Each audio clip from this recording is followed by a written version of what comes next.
Hi, ഞാൻ പെട്ടെന്ന് ഫേസ്ബുക്കൊക്കെ നോക്കിയപ്പോൾ ഫ്ലിപ്കാർട്ടിൻ്റെ ഒരു ഓഫേഴ്സും കാര്യങ്ങളൊക്കെ കണ്ടു. അപ്പോൾ ജസ്റ്റ് ഇങ്ങനെ ഒന്ന് കയറി നോക്കിയതാണ്. അതിൽ ഞാൻ കുറേ ആയി കരുതുന്നു ഒരു സൈക്കിൾ വേണം നമുക്ക് എക്സസൈസും കാര്യങ്ങളൊക്കെ ചെയ്യാൻ.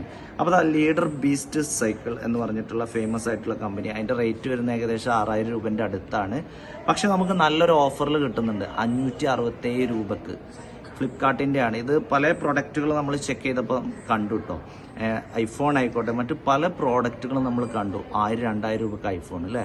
വളരെ നല്ല ഓഫറാണ്. ജസ്റ്റ് നമ്മളെ ഡീറ്റെയിൽസും കാര്യങ്ങളൊക്കെ അടിച്ചു. കറക്റ്റ് ഫ്ലിപ്കാർട്ട് തന്നെയാണ് കേട്ടോ.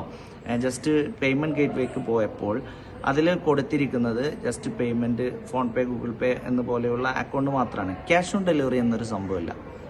അത് നിങ്ങൾ ചിന്തിക്കേണ്ടത്, ഇങ്ങനൊരു സംഭവം വന്നു കഴിഞ്ഞാൽ അത് ജെനുവിൻ ആണോ എന്നുള്ള കാര്യം നമ്മൾ ചെക്ക് ചെയ്യണം.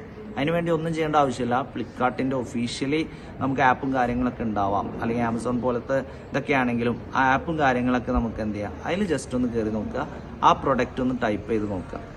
അപ്പം അറിയാം അത് ഫേക്ക് ആണോ അല്ലേ എന്നുള്ളത്. പക്ക ഫേക്കായിരുന്നു. മുമ്പ് ഞാൻ ഇതുപോലെ ഒരു അബദ്ധത്തിൽ പെട്ടതാണ്.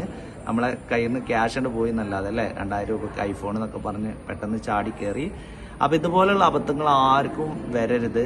പക്ക ഫേക്കാണ്. അല്ലെങ്കിൽ ക്യാഷ് ഓൺ ഡെലിവറി എന്ന് പറഞ്ഞൊരു സംഭവം ഉണ്ടെങ്കിൽ നമുക്ക് ധൈര്യത്തിൽ ഓർഡർ ചെയ്യാം. കാരണം എന്താ, നമുക്കിവിടെ എത്തിക്കഴിഞ്ഞിട്ട് ഓപ്പൺ ആക്കിയതിൻ്റെ ശേഷം ജസ്റ്റ് ക്യാഷും കാര്യങ്ങളും കൊടുത്താൽ മതി. അപ്പോൾ ഇങ്ങനെയുള്ള കെണികളിൽ പെടാതിരിക്കുക. ഓക്കെ.